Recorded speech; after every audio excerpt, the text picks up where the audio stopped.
Hello दोस्तों। सोचिए, आप एक ऐसी जेल में बंद हैं जिसकी दीवारें पत्थर की नहीं बल्कि आपकी अपने विचारों की है। एक ऐसी जेल जहां हर सेकंड आपकी खुशियों का कत्ल हो रहा है और आप खुद ही अपने जल्लाद हैं। जी हाँ, मैं बात कर रहा हूं ओवर थिंकिंग की। हम में से 90% लोग उस युद्ध को लड़ रहे हैं जो कभी शुरू ही नहीं हुआ। उन समस्याओं से डर रहे हैं जो कभी आएंगी ही नहीं। लेकिन आज इस जेल की दीवारें टूटेंगी। आज की कहानी आकाश की है, जो आपकी और मेरी तरह इस मानसिक शोर में घुट रहा था। लेकिन डैरियस फोरॉक्स के उन प्राचीन स्टोइक रहस्यों ने आकाश को वो चाबी दी जिसने उसे बेड़ियों से आजाद कर दिया। अगर आप भी अपने दिमाग के हाथों मजबूर हैं, तो अगले कुछ मिनट आपकी जिंदगी का सबसे बड़ा टर्निंग पॉइंट होने वाले हैं। तैयार हो जाइए, क्योंकि अब हम उस कचरे को साफ करने वाले हैं जिसे आप जरूरी समझकर ढो रहे थे। चलिए शुरू करते हैं। Focus on what matters. खंड 1, अपने दिमाग को कंट्रोल करें। रात के 2:30 बज रहे थे। पूरा शहर गहरी नींद में था, लेकिन आकाश की आंखों में नींद का एक कतरा भी नहीं था। वो बिस्तर पर पड़ा छत को घूर रहा था और उसका दिमाग किसी सुपर कंप्यूटर की तरह उन हजारों परिदृश्यों को बुन रहा था जो शायद कभी सच भी नहीं होने वाले थे। अगर कल की प्रेजेंटेशन खराब हो गई तो? अगर कंपनी ने मुझे निकाल दिया तो? लोग मेरे बारे में क्या सोचेंगे? क्या मैं कभी अपनी लाइफ में कुछ बड़ा कर पाऊंगा? ये सवाल नहीं थे, ये वो बेड़ियां थीं जिन्होंने आकाश को जकड़ रखा था। आकाश एक ऐसा इंसान था जो अपनी असल जिंदगी से ज्यादा अपने दिमाग के भीतर बनी काल्पनिक दुनिया में जीता था। उसे ओवर थिंकिंग की एक ऐसी बीमारी थी जो उसे अंदर ही अंदर खोखला कर रही थी। वो हर वक्त थका हुआ महसूस करता था, क्योंकि उसका सबसे ज्यादा खून उसकी चिंताएं पी रही थी। उसे समझ नहीं आ रहा था कि वो इस जाल से बाहर कैसे निकले, जब तक कि उसकी मुलाकात एक ऐसे सच से नहीं हुई जिसने उसके जीने का पूरा नजरिया ही बदल दिया। डैरियस फोरॉक्स की सीख ने आकाश को पहली बार यह एहसास कराया कि उसकी थकान का कारण उसका काम नहीं, बल्कि उसका बेकाबू दिमाग है। आकाश ने सीखा कि हम इंसान अक्सर उन चीज़ों के लिए रोते हैं जिन्हें हम बदल नहीं सकते, और उन चीज़ों को नज़रअंदाज कर देते हैं जो पूरी तरह हमारे हाथ में है।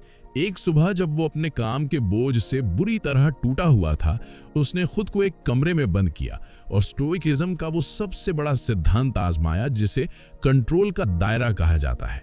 आकाश ने अपनी बंद आंखों के सामने अपनी परेशानियों की एक भीड़ देखी।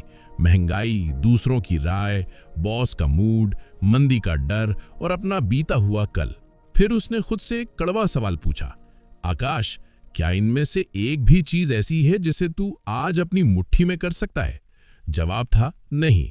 उसे समझ आया कि वो उस तूफान को रोकने की कोशिश कर रहा था जो उसके बस में ही नहीं है, जबकि वो अपने हाथ में मौजूद पतवार को संभालना भूल गया था। यहीं से आकाश की जिंदगी में वो शॉकिंग मोड़ आया जिसने उसे एक जागरूक इंसान बना दिया। उसने तय किया कि अब से वो अपनी एक बूंद ऊर्जा भी उन चीजों पर बर्बाद नहीं करेगा जो उसके हाथ में नहीं है। जब भी कोई चिंता उसके दिमाग के दरवाजे पर दस्तक देती, वो तुरंत रुकता और खुद से पूछता, क्या ये मेरे कंट्रोल में है? अगर जवाब ना होता तो वो एक गहरी सांस छोड़ता और उस विचार को कचरे के डिब्बे में डाल देता। ये सुनने में आसान लगता है, लेकिन आकाश के लिए ये अपने पुराने मैं के साथ एक खूनी जंग थी। उसे अपनी उस आदत को मारना था जो हर छोटी बात पर प्रतिक्रिया देने के लिए बेताब रहती थी। उसने सीखा कि शांति कहीं बाहर नहीं मिलती। शांति तो उस चुनाव में है जहां आप ये तय करते हैं कि कौन सी चीज आपकी मानसिक शांति को भंग करने की हकदार है और कौन सी नहीं। एक दिन ऑफिस में एक ऐसा वाकया हुआ जिसने आकाश की इस नई ताकत की परीक्षा ली। एक बहुत बड़ा क्लाइंट हाथ से निकल गया और पूरे ऑफिस में अफरा तफरी मच गई। आकाश की पुरानी फितरत उसे पसीने पसीने करने वाली थी, उसे डराने वाली थी, लेकिन इस बार आकाश शांत था। जहां दूसरे लोग एक दूसरे पर चिल्ला रहे थे, वहीं आकाश अपनी मेज पर बैठकर ये लिख रहा था कि अब इस स्थिति से बाहर निकलने के लिए अगला सही कदम क्या हो सकता है। उसने अपनी ऊर्जा को पछतावे से हटाकर समाधान पर लगा दिया। उसने जाना कि ओवर थिंकिंग का सबसे बड़ा इलाज है वर्तमान में की गई एक छोटी सी कार्रवाई। उस दिन आकाश को समझ आया कि दुनिया का सबसे शक्तिशाली इंसान वो नहीं है जो सब कुछ कंट्रोल कर सकता है, बल्कि वो है जो खुद को कंट्रोल कर सकता है। उसके दिमाग का वो शोर जो कभी बिजली की गड़गड़ाहट जैसा लगता था, अब एक शांत झील की तरह हो गया था। उसे अपनी जिंदगी का रिमोट कंट्रोल मिल चुका था। आकाश ने खंड 1 के सफल में ये जान लिया था कि जागरूकता ही वो रोशनी है जो चिंताओं के अंधेरे को खत्म करती है। लेकिन क्या ये मानसिक शांति उसे उन इच्छाओं के जाल से भी बचा पाएगी जो उससे दूसरों से तुलना करने पर मजबूर करती थी? क्योंकि असली परीक्षा तो अभी बाकी थी, जहां उसे अपनी बढ़ती हुई जरूरतों और दूसरों की चकाचौंध से भरी जिंदगी के बीच खुद को संभालना था। खंड 2, इच्छाओं का जाल और तुलना की आग। आकाश ने अपने दिमाग के शोर को शांत करना तो सीख लिया था, लेकिन अब उसके सामने एक ऐसी दीवार खड़ी थी जिसे पार करना दुनिया के सबसे मुश्किल कामों में से एक है, अपनी इच्छाओं का प्रबंधन। हम एक ऐसे युग में जी रहे हैं जहां हर सुबह हमारी आंखें किसी की सफलता की कहानी देखकर खुलती हैं और हर रात हम दूसरों की चमक धमक वाली जिंदगी से अपनी सादगी की तुलना करते हुए सोते हैं। आकाश भी इसी जाल का शिकार था। भले ही उसने ओवर थिंकिंग कम कर दी थी, लेकिन जब भी वो सोशल मीडिया स्क्रॉल करता और देखता कि उसके साथ पढ़ा हुआ कोई दोस्त नई लग्जरी कार खरीद रहा है या यूरोप की वादियों में छुट्टियां बिता रहा है, तो उसके सीने में एक अजीब सी जलन और बेचैनी होने लगती थी। उसे लगने लगता कि शायद वो पीछे छूट रहा है। डैरियस फोरॉक्स कहते हैं कि हमारी ज्यादातर दुखों की जड़ वो नहीं है जो हमारे पास नहीं है, बल्कि वो इच्छा है जो कहती है कि हमारे पास वो क्यों नहीं है जो दूसरों के पास है। आकाश ने महसूस किया कि उसकी जरूरतें कम थीं, लेकिन उसकी इच्छाएं अनंत होती जा रही थीं। वो उन चीजों को खरीदने के लिए दिन रात भाग रहा था जिनकी उसे वास्तव में जरूरत ही नहीं थी, सिर्फ इसलिए ताकि वो समाज में अपनी एक झूठी इमेज बना सके। यहीं पर उसने स्टोइकिज्म का दूसरा सबसे बड़ा सबक सीखा, वो चाहें जो आपके पास पहले से है। ये सुनने में बहुत साधारण लगता है, लेकिन ये क्रांतिकारी विचार है। आकाश ने सोचना शुरू किया कि जिस घर में वो आज रह रहा है, कभी उसे पाना उसका सपना था।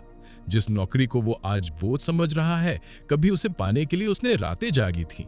उसने समझा कि हम हमेशा अगली बड़ी चीज के पीछे भागते रहते हैं और उस वर्तमान को जीना भूल जाते हैं जिसे हमने इतनी मेहनत से कमाया है। उसने अपनी तुलना की आदत को जड़ से काटने का फैसला किया। उसने खुद से कहा कि हर इंसान की दौड़ अलग है, हर किसी का ट्रैक अलग है। दूसरों की फिनिश लाइन को अपनी स्टार्टिंग लाइन मान लेना ही सबसे बड़ी बेवकूफ़ी है। इस बदलाव की प्रक्रिया में आकाश को कई बार संघर्ष करना पड़ा। एक शाम उसके एक सहकर्मी ने अपनी नई महंगी घड़ी दिखाई और बड़ी शान से उसकी कीमत बताई। पुराने आकाश के मन में तुरंत एक ख्याल आता कि मुझे भी ऐसी ही या इससे बेहतर घड़ी लेनी चाहिए, भले ही उसके लिए उसे कर्ज ही क्यों न लेना पड़े। लेकिन इस बार आकाश ने डैरियस की उस बात को याद किया, क्या ये घड़ी मेरी खुशी में कोई वास्तविक इजाफा करेगी या ये सिर्फ मेरे अहंकार को संतुष्ट करने का एक जरिया है। उसने मुस्कुराकर अपने दोस्त को बधाई दी और अपनी साधारण घड़ी की ओर देखा जो उसे बिल्कुल सही समय बता रही थी। उस पल आकाश ने एक ऐसी आज़ादी महसूस की जिससे पैसों से नहीं खरीदा जा सकता था। वो आज़ादी थी तुलना से मुक्ति। उसने अपने सोशल मीडिया को साफ किया, उन लोगों को अनफॉलो किया जो उसे हीन भावना महसूस कराते थे और अपना ध्यान अपनी खुद की प्रगति पर लगा दिया। आकाश ने अब कम में संतुष्ट रहने की कला सीख ली थी। इसका मतलब ये नहीं था कि उसने मेहनत करना छोड़ दिया या उसने सपने देखना बंद कर दिया, बल्कि इसका मतलब ये था कि उसकी खुशी अब किसी बाहरी वस्तु या किसी दूसरे की राय की गुलाम नहीं थी। वो अब भीतर से अमीर बन रहा था। उसने समझा कि असली अमीरी ढेर सारी चीजें इकट्ठा करने में नहीं, बल्कि कम इच्छाएं रखने में है। लेकिन कहानी अभी यहां खत्म नहीं हुई थी। दिमाग शांत था, इच्छाएं काबू में थी, पर अब सवाल ये था कि इस ऊर्जा का इस्तेमाल कैसे किया जाए, क्योंकि बिना सही एक्शन के ये सारी शांति बेकार थी। आकाश अब उस अंतिम और सबसे महत्वपूर्ण मोड़ पर खड़ा था जहां उसे ये सीखना था कि अपनी इस नई मिली मानसिक शक्ति को उत्पादकता और सही कार्यों में कैसे बदला जाए। क्या वो अपने आलस्य और टाल मटोल की पुरानी आदतों को छोड़ पाएगा? क्या वो उन कामों पर फोकस कर पाएगा जो वास्तव में मायने रखते हैं? खंड 3, कर्म की शक्ति और अंतिम परिवर्तन। अब आकाश का दिमाग एक शांत समंदर की तरह था और उसकी इच्छाएं उसके वश में थीं। लेकिन डैरियस फोरॉक्स यहाँ एक बहुत बड़ी चेतावनी देते हैं। शांत बैठकर ध्यान लगाना आसान है, लेकिन उस शांति को युद्ध के मैदान यानी अपने कार्य क्षेत्र में बनाए रखना ही असली परीक्षा है। आकाश ने महसूस किया कि अब उसका सबसे बड़ा दुश्मन बाहर कोई इंसान नहीं, बल्कि उसके भीतर बैठा वो आलस्य था जो उसे कहता था, थोड़ी देर और सो लेते हैं या इस जरूरी काम को कल करेंगे। वो समझ गया था कि ज्ञान तब तक बोझ है जब तक उसे क्रिया में न बदला जाए।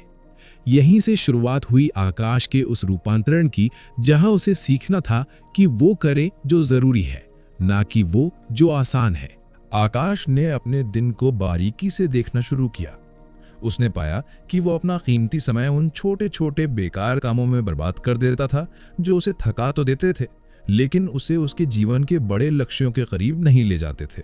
उसने डेरियस के उस मंत्र को अपनाया, focus is the ability to say no.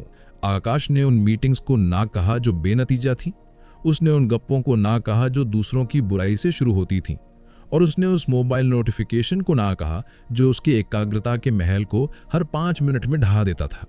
उसने अपने काम करने के तरीके को पूरी तरह से बदल दिया। अब वो व्यस्त होने का नाटक नहीं करता था, बल्कि वो प्रभावी बन रहा था। उसने समझा कि अनुशासन खुद को दी गई सजा नहीं है, बल्कि ये खुद से किया गया सबसे बड़ा प्रेम है। एक बार फिर आकाश के सामने एक बहुत बड़ी चुनौती आई। उसे एक ऐसे प्रोजेक्ट की जिम्मेदारी मिली जिसमें जोखिम बहुत था और मेहनत उससे भी ज्यादा। पुराना आकाश शायद घबरा जाता या उसे टालने के बहाने ढूंढता, लेकिन नया आकाश स्टोइक सिद्धांतों से लैस था। उसने खुद से कहा, परिणाम मेरे हाथ में नहीं है, लेकिन इस काम में अपनी पूरी आत्मा झोंक देना पूरी तरह मेरे वश में है। उसने प्रोकास्टिनेशन यानी टालमटोल के दानव को जड़ से उखाड़ फेंका। उसने घंटों तक गहरी एकाग्रता में डूबकर काम किया। उसे अब इस बात की चिंता नहीं थी कि लोग क्या कहेंगे या उसे वाहवाही मिलेगी या नहीं। उसके लिए उसका काम ही उसकी इबादत बन गया था। उसने प्रकृति के नियम को समझ लिया था। जैसे एक पेड़ बिना किसी शोर के फल देता है, वैसे ही एक बुद्धिमान इंसान बिना किसी दिखावे के अपना कर्तव्य निभाता है। लेकिन इस यात्रा का सबसे सुंदर मोड़ तब आया जब आकाश ने महसूस किया कि उसकी ये शक्ति सिर्फ उसके लिए नहीं है। डेरियस फॉरॉक्स कहते हैं कि जब आप खुद को संभाल लेते हैं तो आपका अगला कदम होना चाहिए दूसरों की मदद करना। आकाश ने अपने जूनियर सहयोगियों को डांटने के बजाय उन्हें सिखाना शुरू किया। उसने अपने ज्ञान को बांटा, अपनी शांति को बांटा। उसे समझ आया कि असली फोकस का मतलब सिर्फ पैसा कमाना या पद पाना नहीं है, बल्कि एक ऐसा चरित्र बनाना है जो दूसरों के लिए अंधेरे में मशाल का काम करे। उसकी जिंदगी अब एक सीधी रेखा में थी। उसके विचार, उसकी इच्छाएं और उसके कार्य तीनों एक ही दिशा में चल रहे थे। कहानी के अंत में आकाश वही इंसान था, उसी ऑफिस में काम कर रहा था और उसी घर में रह रहा था। लेकिन वो अब पुराना आकाश नहीं था। उसकी आंखों में अब घबराहट नहीं, एक स्थिरता थी। उसके चेहरे पर अब तनाव की लकीरें नहीं, एक मुस्कान थी। उसने वो रहस्य जान लिया था जो दुनिया के 99% लोग कभी नहीं जान पाते, कि खुशी और सफलता बाहर की दुनिया को जीतने में नहीं, बल्कि अपने भीतर की दुनिया को वश में करने में है। आकाश ने उस रात फिर से अपनी खिड़की से बाहर देखा। शहर अभी भी वैसा ही शोर मचा रहा था, चुनौतियां अभी भी वैसी ही थीं, लेकिन अब आकाश के पास वो ढाल थी जिसे कोई भी बाहरी तूफान नहीं तोड़ सकता था। उसने फोकस ऑन व्हाट मैटर्स के हर शब्द को अपने खून में उतार लिया था। वो जान चुका था कि जब आप बेकार की चीजों को छोड़ देते हैं तो आपके पास केवल वही बचता है जो वास्तव में कीमती है, और वही कीमती चीज आपकी शांति, आपका समय और आपका कर्म आपको महान बनाती है। तो दोस्तों, आकाश की ये कहानी आज यहीं थम रही है, लेकिन आपका सफर तो अभी शुरू हुआ है। याद रखिए, आपके पास समय बहुत कम है और इस कम समय में दुनिया की हर चीज पर ध्यान देना नामुमकिन है। या तो आप सब कुछ पाने की कोशिश में खुद को खो देंगे, या फिर आप सिर्फ उसे चुनेंगे जो वास्तव में मायने रखता है। आकाश ने अपनी शांति चुन ली, उसने अपना फोकस चुन लिया। क्या आज आप भी ये वादा कर सकते हैं कि आप उन चीजों के लिए रोना बंद करेंगे जो आपके बस में नहीं है? अगर इस कहानी ने आपके दिल में बदलाव की एक भी चिंगारी जलाई है तो कमेंट्स में सिर्फ एक शब्द लिखें, आई फोकस। आपका ये एक कमेंट हमें बताएगा कि आप अपनी जिंदगी का कंट्रोल वापस लेने के लिए तैयार हैं। इस वीडियो को उस एक इंसान के साथ जरूर शेयर करें जो आज अपनी चिंताओं के बोझ तले दबा हुआ है। मैं हूं आपका साथी, और याद रखिएगा, शांति बाहर नहीं, आपके सही चुनाव में है। मिलते हैं अगले सफर में। धन्यवाद।